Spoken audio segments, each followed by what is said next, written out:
temps est venu. Il y a eu pas mal de questions. Nos modérateurs ont traité tout ça. Je pense qu'ils peuvent ouvrir leur micro, Axel ou Dimitri, et soumettre les questions aux différents intervenants. Oui, bonjour à tous, Dimitri. Du coup, on a une première question qui tourne autour de l'authentification, qui est la suivante. C'est de dire, est-ce qu'aujourd'hui, on gère en natif l'authentification multi-LDAP, mais aussi la synchronisation? Est-ce qu'on est capable de se synchroniser, par exemple, sur des contacts qui proviendraient de plusieurs LDAP d'entreprise? Alors, l'authentification multi-LDAP, pour l'instant, en natif, on l'a pas mise en œuvre parce que justement, on voulait se focaliser dans nos pilotes plus sur SAML et OAuth, qui sont des grands standards. Donc, techniquement, on sait comment faire. Et donc, on va essayer de travailler là-dessus dans les mois qui viennent. Par contre, pour la partie synchronisation, même si le collecteur par défaut ne le fait pas, il est facile de l'adapter pour faire du multi-LDAP et on l'a fait chez certains clients et nos partenaires également. Donc ensuite, on a plus une question côté designer cette fois, qui est de dire, est-ce qu'avec cette nouvelle version d'iTop, est-ce qu'il y aura des nouvelles fonctionnalités apportées au niveau du designer dans l'assistance pour développer? Alors, ce qu'on a fait, c'était une mise à jour d'il y a 2 semaines, je crois, du designer. C'est qu'on a fait en sorte que les fonctionnalités apportées par la 2.7 sont utilisables dans le designer. Je vous ai montré l'éditeur de thème, par exemple. Donc, c'est compatible avec le designer. Donc, toutes les fonctionnalités nouvelles sont déjà dans le designer. On n'a pas fait pour l'instant d'évolution du designer lui-même. Donc, les fonctionnalités qui n'existaient pas encore au niveau de la 2.6 n'ont pas été mis enfin, les fonctionnalités designer, pardon, qu'on n'avait pas jusque-là, elles ne sont pas dans le designer pour l'instant et on prévoit une mise à jour du designer je crois vers vers mai-juin. Mais tout ce qui est 2.7, nouveauté 2.7, est éditable dans le designer. Donc notamment l'édition des thèmes. Ok, donc une question aussi qui se rapproche. Pour éditer les thèmes, on n'est pas obligé d'avoir accès au designer. Si quelqu'un veut modifier un thème, il peut le faire directement en code PHP de manière. Ah bah oui, les gens qui sont dans la communauté, c'est ce qu'on a expliqué dans le tuto que j'ai présenté rapidement tout à l'heure. On peut faire une petite extension qui altère les thèmes, il y a aucun souci. Je rappelle, hein, le designer n'est qu'un éditeur de ce que l'on peut faire en XML à la main quand on n'a pas accès au service designer. Ensuite, on a une question au niveau des extensions qui est la suivante. Est-ce que les extensions actuelles sont toutes compatibles 2.7 et sinon, quand est-ce qu'elles le seront? Donc, il y a différentes extensions qui existent aujourd'hui. Pour toutes les extensions qui touchent à quelque chose du portail, donc c'est listé dans le What's New, pour ces extensions, vous allez devoir, avant la migration 2.7, télécharger la dernière version des extensions, et puis migrer en 2.7 après. Pourquoi? Puisqu'on a changé ce qu'il y avait sous le portail, on est passé de Silex à Symfony, et on a été obligé de faire une version d'extension qui soit compatible avec les deux pour le setup. Donc toutes les extensions qui touchent au portail, il faut les migrer avant la migration en 2.7. Toutes les autres extensions sont compatibles 2.7, elles ont été testées. Et si jamais elles n'étaient pas compatibles, il y a une nouvelle version qui arrivait. Mais il n'y avait que celle-là qui n'était pas compatible. Après, on va relivrer quelques extensions, notamment Request Template, donc qui est inclus dans la Pro et qui va être mise sur la nouvelle version va être rajoutée sur le hub, pour laquelle on a ajouté la fonctionnalité de pouvoir requêter à l'intérieur. Donc ensuite, on a des questions au niveau des performances de l'infrastructure. Donc en début de présentation, on a parlé qu'on recommandait la base de données type serveur base de données MariaDB. Donc certains voudraient savoir qu'est-ce qu'on appelle par gros volume. Est-ce que c'est en termes de quel nombre de tickets par mois, quelle taille de base, etc. Il y a un petit peu des inquiétudes là-dessus avec la suppression du cache sur MySQL. Est-ce qu'on peut apporter quelques... Alors, donc on a fait des tests là-dessus. Alors, je rappelle, hein, jusqu'à MySQL 8, pour nous, qu'on soit en MySQL 5.7 ou en MariaDB 10.2, c'est relativement équivalent et nos tests de performance nous ont montré qu'il n'y avait pas de grande différence. Une question de configuration après. MySQL 8, effectivement, a enlevé le cache. Or, donc, on n'a pas, nous, développé notre propre système de cache MySQL SQL dans ETOP. Donc, oui, en termes de performance, il y a un impact. Ce qu'on appelle gros volume, c'est à partir du moment où vous avez plus de 100 000 tickets. Ce qui bouge le plus dans un ETOP, c'est le nombre de tickets. Donc, quand vous commencez à avoir plus de 100 000 tickets qui ne sont pas archivés, on commence à avoir de légers impacts avec MySQL 8. J'ai fait des tests avec MySQL 5.7 et MariaDB 10.2 et l'équipe R&D également sur des volumes du style 350 000, 400 000, 500 000 tickets. Ça marche très très bien. Par contre, avec MySQL 8, ne l'utilisez pas, ça marche pas. C'est très lent et on revient à des performances qui sont pas très bonnes. Donc voilà, c'est les constats qu'on a fait.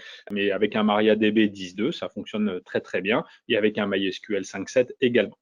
Ensuite, on a des questions qui tournent au niveau de la représentation graphique. Donc tout à l'heure, on a vu des extensions qui est en bas en Gantt. Il y a une question qui touche plus la partie CMDB, qui est de dire est-ce qu'il y aurait possibilité en natif d'avoir un affichage graphique d'objets qui seraient par exemple installés dans un rack ou une baie, de façon à visualiser le taux de remplissage de manière graphique l'équipement. Alors, il y a des projets dans la communauté qui ont été faits. Et donc, on réfléchit à voir comment réintégrer tout ça. Et donc, oui, ça fait partie des choses. On disait tout à l'heure, on voudrait faire évoluer le data model CMDB. Ça fait partie des choses sur lesquelles on réfléchit. Mais pour l'instant, il n'y a rien de décidé. OK. Donc, si on continue au niveau des extensions, donc pareil, on a parlé de PMP, gestion de projet dans l'outil iTop. Est-ce que du coup, on s'oriente vers une évolution du produit iTop qui ne serait pas forcément que pour gérer l'ITSM ou autre? Est-ce qu'on s'orienterait vers d'autres services? Alors, c'est une question même plus que produit, c'est une question stratégique. On va dire le mot. Il y a effectivement une tendance concernant l'Enterprise Service Management, le SM, qui concerne à gérer des services de RH, des services généraux, etc. On a commencé à faire des projets avec nos partenaires et parfois en direct avec certains clients. Donc, il y a déjà certains de nos clients qui gèrent des services RH ou des services généraux avec ETOP. C'est notamment une des raisons pour lesquelles on veut travailler sur le look et l'ergonomie de l'application, parce que on atteint du coup des publics qui sont moins informaticiens et donc plus sensibles à ces aspects-là, même si certains informaticiens y sont sensibles. Et donc effectivement, d'un point de vue Combodo, on fait en sorte que l'application puisse aller dans ces domaines-là. Attention, on a fait PMP pour gérer des projets informatiques, etc. On ne va pas lancer une nouvelle application concurrente d'Asana ou d'autres outils de gestion de projet. C'est pour pouvoir faire de la gestion de projet dans ETOP. Donc l'idée, c'est toujours d'essayer d'avoir une vision globale, mais oui, petit à petit, on va faire en sorte que l'application puisse gérer potentiellement des services autres que ceux de l'IT. Voilà. Et on l'a fait avec quelques clients, comme je disais tout à l'heure, avec certaines contraintes aujourd'hui liées à l'application. Et l'idée, c'est de la faire évoluer pour que ce soit de plus en plus simple à faire. J'aurais juste une remarque, vu il y a un certain nombre de personnes qui participent à la réunion. Mettre en place de l'enterprise service management dans une entreprise, c'est pas juste une question d'outils, c'est aussi une question d'accompagnement de ces équipes-là, parce que faire du service management, c'est pas juste gérer des tickets de services généraux ou des tickets RH, c'est aussi mettre en place tout un catalogue de services et une logique de fonctionnement, potentiellement même de SLA dans ces domaines-là. Et donc, être accompagné dans le changement autour de ça, c'est aussi important. C'est pas juste une question d'outils. Donc ensuite, on a des questions au niveau des collecteurs. Tout à l'heure, on a parlé des collecteurs avec LDAP. Est-ce qu'iTop est capable de s'intégrer avec d'autres outils, donc par exemple OCS Inventory, VMware, etc., de façon à ce qu'on puisse collecter et compléter la CMDB de manière plus rapide et fiable et instantanée, on va dire, avec d'autres systèmes? Oui, donc la réponse est oui. Donc on a un moteur générique, le moteur de synchronisation qui permet de pousser dans ETOP n'importe quelle donnée de l'extérieur. On a développé, on va dire, notre petit framework très light pour pouvoir partager plus facilement des collecteurs développés par des gens dans la communauté, donc le collecteur LDAP, le collecteur OCS ou vSphere qu'on a pu faire par exemple. Certains partenaires ont développé des collecteurs et ont une grande capacité à développer des collecteurs avec plein d'outils. Je rappelle le principe de synchro dans ETOP, c'est en gros pousser des fichiers CSV pour que le moteur de synchronisation les digère. Donc nous, on a des projets, par exemple Dimitri, qui nous pose la question, est sur un projet avec un client pour interfacer ETOP avec Azure. On a aussi des choses pour AWS. Donc l'idée, c'est oui, de faire en sorte d'avoir un écosystème qui développe des collecteurs et qui, de manière à pousser de plus en plus d'informations automatiques dans ETOP. Nous, éditeurs, on ne connaît pas tous les systèmes et on va s'appuyer énormément sur nos partenaires intégrateurs pour en avoir. Et c'est quelque chose qui n'est pas toujours simple parce qu'il faut les deux outils. Un exemple tout bête, on a fait des choses pour SCCM. Avec un client, avoir une licence SCCM, c'est pas simple, même pour un petit éditeur comme nous. Voilà. Mais oui, c'est un truc qui est très important et le plus on peut piloter de l'information automatiquement au niveau de la CMDB, le mieux c'est. Et du coup, je dirais pour aller un petit peu plus loin, est-ce qu'on sait s'interfacer plus avec d'autres outils ITSM pour échanger des tickets, etc. Alors oui, si l'événement communautaire avait été maintenu, et donc on vous présentera ça certainement au mois d'octobre, on a travaillé avec une société qui s'appelle SIB pour faire de l'interfaçage entre ETOP et Jira Software, puisque leur équipe de dev est dans Jira et leur équipe de service est dans ETOP. Et du coup, on a une API qui s'appelle l'API satellite qui permet de faire de l'échange de tickets avec d'autres systèmes et avec une gestion de l'ordonnancement. Quand il y a des problèmes de connexion, d'être capable de renvoyer les informations dans le bon ordre et qui permet de définir des scénarios et du mapping de données, puisque parfois, les gens dans Jira, par exemple, ou dans EasyVista vont avoir une manière de voir les choses et les gens dans ETOP une autre. Et donc, il faut pouvoir faire mapper ces données-là. Donc oui, ça, c'est quelque chose qu'on a et que nous et nos partenaires avons fait avec un certain nombre de clients. Mais c'est des choses qu'on fait souvent en mode projet. On n'a pas de connecteur générique ETOP Jira pour une raison assez simple.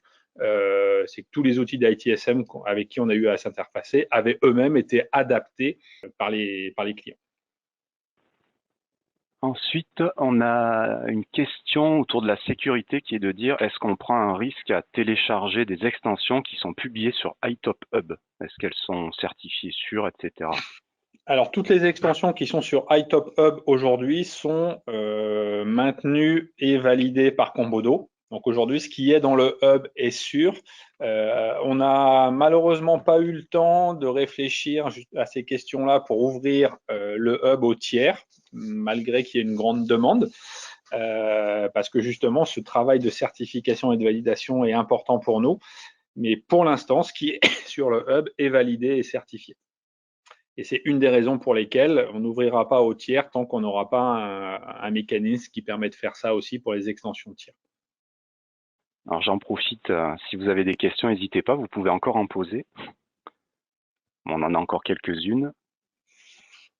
Donc on a une question assez spécifique sur deux extensions. Quelle est la différence entre catalogue de procédures et demande globale? Alors, ouais, donc le catalogue de procédures, c'est la mise en œuvre de l'orchestration de tâches basiques. D'accord? L'objet tâche dans ETOP, c'est un objet relativement simple, qui a une date de début, une date de fin et qui est affecté à un utilisateur. Okay? Donc le processus est light. Et donc ça permet, avec le catalogue de procédures, de découper une demande en un certain nombre de tâches simples, okay? Sans calcul de SLA sur les tâches, etc. À l'inverse, le module de demande globale, lui, il a pour objectif plus de regrouper un ensemble de demandes sous une demande chapeau, parce qu'un responsable d'équipe, par exemple, lors de l'arrivée d'un nouvel arrivant, va avoir un certain nombre de choses à demander. Et donc, le principe, c'est que la demande globale va déclencher un certain nombre de demandes de services qui elles-mêmes auront leur propre SLA avec leur workflow et leur processus particulier. Donc, on pourrait imaginer, par exemple, dans une demande globale, dire j'ai l'arrivée d'un nouveau collaborateur, ben, on va déjà demander une approbation au niveau de cette demande globale.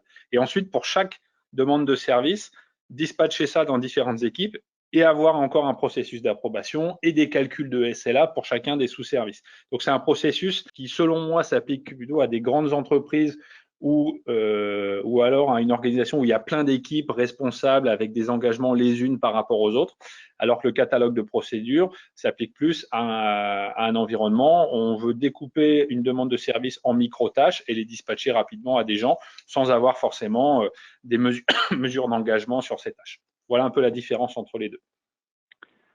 Ensuite, on a quelques questions au niveau de l'infrastructure, qui est est-ce qu'on supporte les clusters bases de données? Est-ce qu'on est capable de faire de l'actif-passif, actif-actif, pour avoir des instances iTop hautement disponibles? Alors, il y a plein d'architectures qui ont été mises en œuvre. À l'événement communautaire d'avant, il y avait eu toute une présentation par Jean-François Bilger du Conseil de l'Europe. En gros, nous, on essaye de faire en sorte que le système fonctionne sur une architecture web qui garantit un point très important dans MySQL ou MariaDB, c'est la gestion des verrous, ce qu'on appelle les locks. Donc, je sais que par exemple, sur les plateformes MySQL Galera, on peut être amené à avoir un bug avec cette gestion des verrous. On ne recommande pas forcément les multimètres. Il faut vraiment maîtriser pour ça, mais pourquoi pas. Mais oui, si vous avez des clusters de bases de données qui garantissent ces verrous, il n'y a potentiellement pas de problème. Si vous avez des clusters web, de serveurs web, il n'y a normalement pas de souci. Si mes souvenirs sont bons, c'est le cas, c'est l'architecture qui est mise en place, par exemple pour la gendarmerie nationale, qui est un de nos clients qui gère le plus grand volume de tickets. Mais attention au système de verrou, puisque c'est un système qui garantit un peu l'unicité des informations dans iTop et le contrôle des informations. Si la redondance que vous mettez en œuvre ne permet pas ça, on sait que ça pose des problèmes et on l'a vu dans certaines configs Galera, par exemple, une des solutions de cluster MySQL.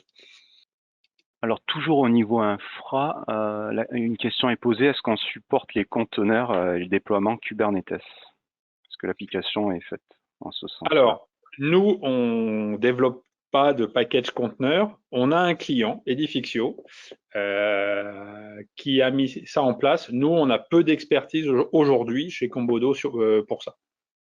Voilà. Donc, on a des personnes dans la R&D qui travaillent à des plateformes de test Docker, par exemple. On a un petit peu de connaissances. Mais aujourd'hui, officiellement, Combodo a peu d'expertise sur la partie Kubernetes. On sait que ça marche, puisque certains clients l'ont fait.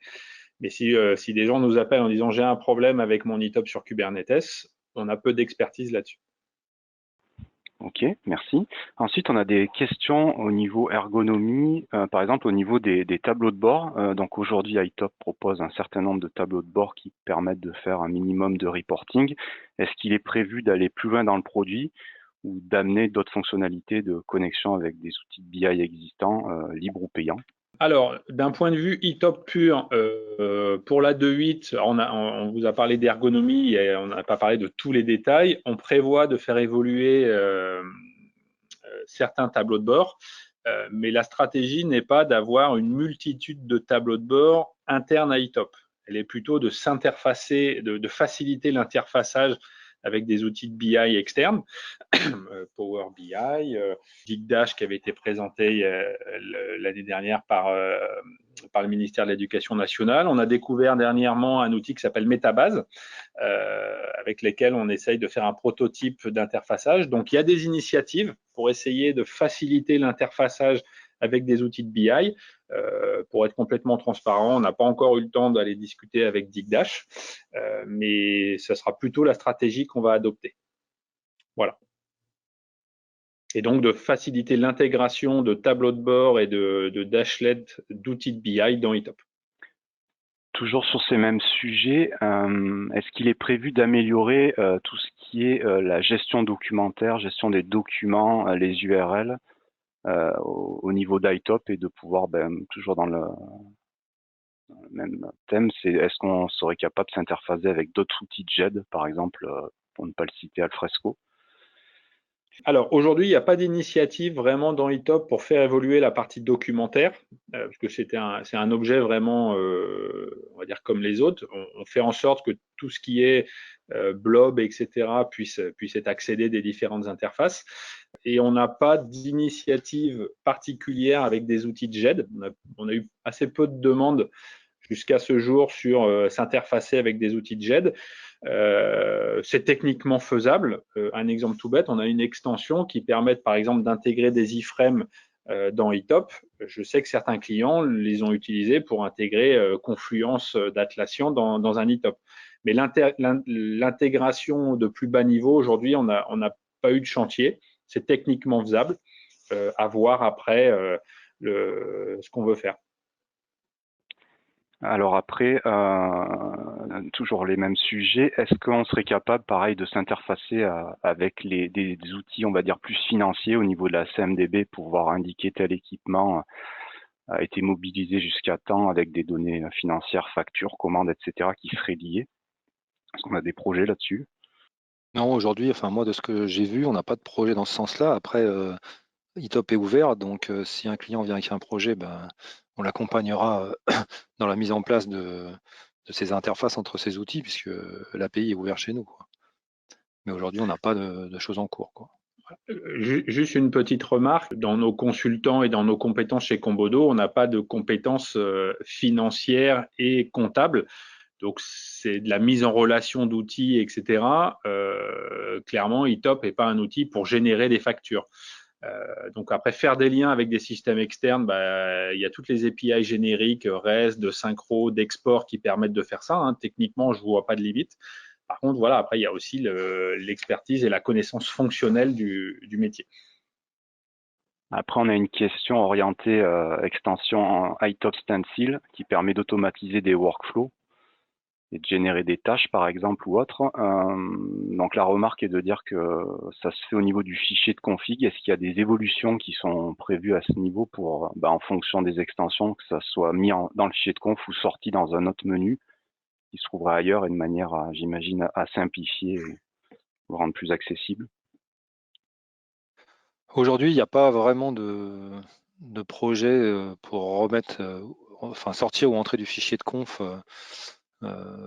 certaines paramétrages des extensions.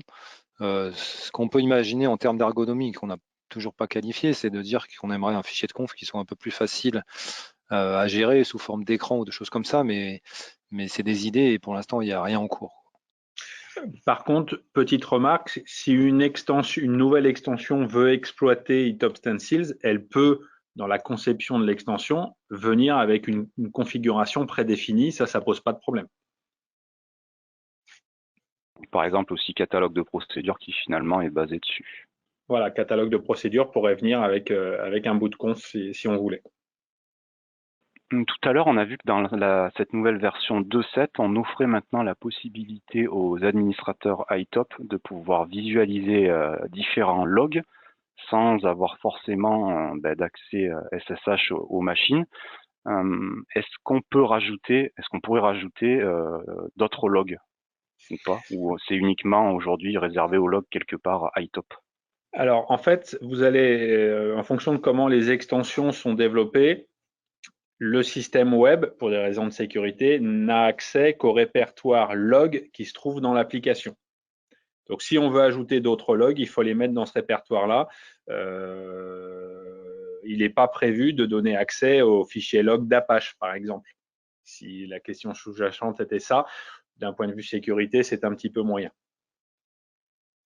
Donc après, on a une question qui nous demande quand est-ce que va sortir officiellement la 2.7 communautaire, puisqu'on a annoncé les sorties pro. Donc, comme j'ai dit tout à l'heure, la 2.7 communautaire, elle sort jeudi prochain, donc le 9. En fait, on sort tout le temps la communautaire 2 semaines après la version professionnelle. Ça aurait dû être aujourd'hui s'il n'y avait pas eu de problème de coronavirus. Est-ce qu'aujourd'hui, on fournit une extension qui permettrait de calculer des OLA sur des équipes sans passer par des calculs de date qu'on irait chercher dans l'historique, c'est-à-dire dans la table de log sur un objet? Alors oui, on a un module qu'on a commencé à mettre en œuvre chez certains clients, qu'on est souvent amené à adapter parce que la gestion des OLA est très variable en fonction des entreprises. Mais il y a un module qui, par défaut, permet de définir des fenêtres de couverture au niveau d'équipe, de définir des engagements de service de ces équipes-là.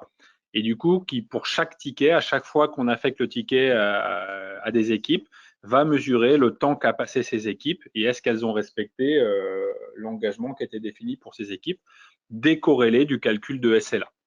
Voilà. Donc, il y a un module qui existe chez nous et qu'on a mis en œuvre chez, j'aurais envie de dire, de l'ordre d'une dizaine de clients, mais qu'on est souvent amené à adapter. Donc une question qui est également posée, est-ce qu'on envisage de sortir un data model version 3 pour moderniser la CMDB et autres, et faire un petit peu de... Et si oui, à quelle échéance? Il y a des chances, on ne sait pas quand. Mais comme on disait tout à l'heure, il y a des initiatives là avec la partie cloud CMDB, la partie release management. Donc il y a des chances qu'on fasse évoluer le modèle un jour. Pour l'instant, ça sera sous forme d'extension. Une des réticences, c'est que si on change le data model et qu'on fait un data model version 3, le coût de migration, entre guillemets, le temps passé à migrer sera beaucoup plus grand que le temps qu'on y passe aujourd'hui. Voilà, donc ça arrivera certainement, on n'a aucune date pour l'instant. Tant qu'on arrive à tenir avec des extensions complémentaires qui permettent d'étendre le modèle pour ceux qui en ont besoin, on va essayer de rester dans un mode comme ça, de manière à réduire le coût de migration pour les clients et les gens de la communauté. Merci. Et toujours en ce sens, par rapport à ITIL V4 maintenant, est-ce qu'on a prévu d'adapter la gestion, je ne sais pas, des changements, certains cycles de vie qui seraient revus avec ITIL V4? Eh ben, on va déjà regarder ce qu'il faut changer et voir en conséquence. Typiquement, la partie release management dont on parlait tout à l'heure, alors c'est fait partie déjà d'ITIL V3. C'est des choses qu'on est en train qu'on va regarder et on va voir ce qu'il faudrait faire évoluer. Mais pour l'instant, il n'y a pas de date. Et dernière question qui sort un petit peu du lot, c'est est-ce que Erwan, Alexandre, Alain, vous voulez parler un petit peu de l'impact du Covid sur Courbeaudeau, comment c'est organisé, que le business continue, etc., etc. Alors bah oui, c'est très bonne question. Donc chez Courbeaudeau, on a basculé tous en télétravail. Voilà, donc toutes les équipes sont en télétravail. On était organisé pour. Personne n'est en chômage partiel. On a beaucoup de travail de support, beaucoup de travail de release. Donc il n'y a aucun dysfonctionnement. J'espère que vous avez senti aucun dysfonctionnement. Bon, mis à part peut-être le jour où on a tous basculé. Notre santé, enfin voilà, nous ce qui importe avant tout, c'est effectivement la santé de nos collaborateurs et de nos concitoyens. Donc effectivement, on reste chez nous. Voilà, après, il y a des tonnes de débats, hein, mais on n'a pas la compétence pour y répondre. Donc le but du jeu, nous, c'est que le service soit rendu, le designer est en SaaS, nos infrastructures sont opérationnelles, et donc on essaye de faire en sorte, tant que le confinement dure, de rendre le service tel qu'on le rendrait si on était au bureau. Voilà, donc on a de la chance d'être des informaticiens, on est relativement peu impactés. Le seul impact qu'on a à déplorer, c'est qu'on aurait pu être tous ensemble à se retrouver, à échanger, à participer. Donc voilà, l'événement communautaire a été d'ores et déjà reporté au même lieu, hein, si je me trompe pas, Alain.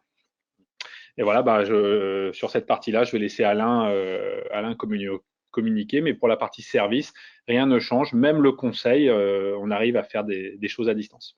Et même la formation. Merci Dimitri et Axel pour avoir fait le tri, parce que vu le nombre de questions, ça a dû être bien chaud. Donc merci beaucoup. Parfait. Ben, écoutez, il me reste à conclure cette session. C'était une première pour nous de faire un webinaire avec 200 personnes en ligne, et tout le monde est resté en ligne pendant ces 2 heures de webinaire. Nous espérons que tous les participants, déjà on adresse un grand merci à tous les participants ce matin. Nous espérons que vous êtes en bonne santé, que vos familles, vos proches également dans ces conditions difficiles et que votre activité arrive à se poursuivre sans trop de problèmes.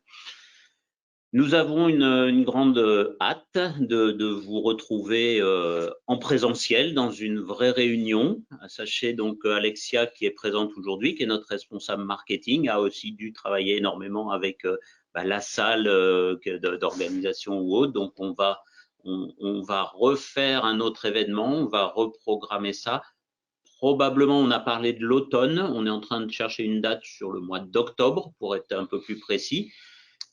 On parlera plus de la 2.7, on parlera de la 2.8 en octobre. Donc là, vous verrez des choses sur un e-top extrêmement changé au niveau ergonomique. Et on a hâte que cet événement puisse se produire.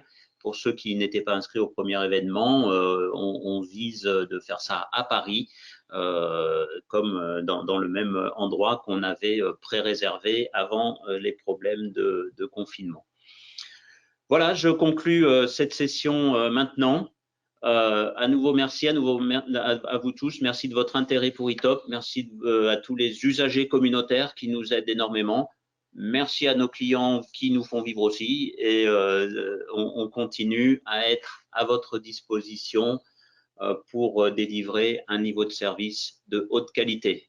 Je vous souhaite une très bonne fin de journée et je mets fin à cette session. Merci.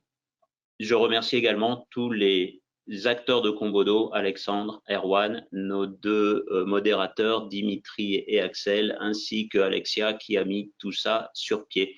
Très bonne journée à tous. À très bientôt. Au revoir.